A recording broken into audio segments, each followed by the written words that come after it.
Match পাতিয়েছেন Tamim. কোন তামিম? না, তামিম ইকবাল নয়।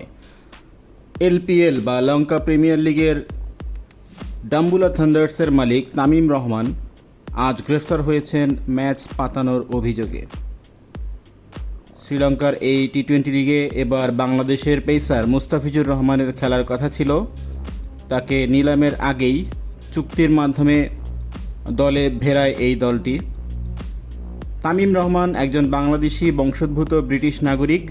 তিনি দুবাইয়ের উদ্দেশ্যে যেতে চাইলে আজকে তাকে কলম্বোর বিমানবন্দরে আটক করা হয়। তিনি ম্যাচ ফিক্সিংয়ে জড়িত বলে সন্দেহ করা হচ্ছে। এই ঘটনার পরে এলপিএলের যে স্বত্বাধিকারী গ্রুপ আইপিজি গ্রুপ তারা ডাম্বুলা থান্ডার্সের সাথে চুক্তি বাতিল করে।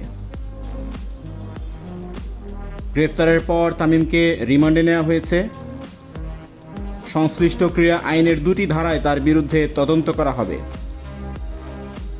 এই প্রথম শ্রীলঙ্কায় এভাবে কোনো দলের কর্মকর্তাকে আটক করা হলো। যদি এই অভিযোগ প্রমাণিত হয় তাহলে বড় অঙ্কের জরিমানার সাথে 10 বছর পর্যন্ত কারাদণ্ড হতে পারে। এখন পর্যন্ত এলপিএলের নিলামে এ দলে 24 জন খেলোয়াড়কে নেওয়া হয়েছে, যাতে প্রায় $4.5 লাখ মার্কিন ডলার তারা খরচ করেছিল। এখন যেহেতু দলের সাথে চুক্তি বাতিল হয়ে গেছে, এখন এই দলের রিপ্লেসমেন্ট হিসেবে নতুন দল নেওয়া হবে কি না সেটার ব্যাপারে এখন পর্যন্ত এসএলসি কিছু জানায়নি। আগামী জুলাই মাসে এলপিএল টুর্নামেন্ট হওয়ার কথা। 21 তারিখে এই টুর্নামেন্টের ফাইনাল হবে।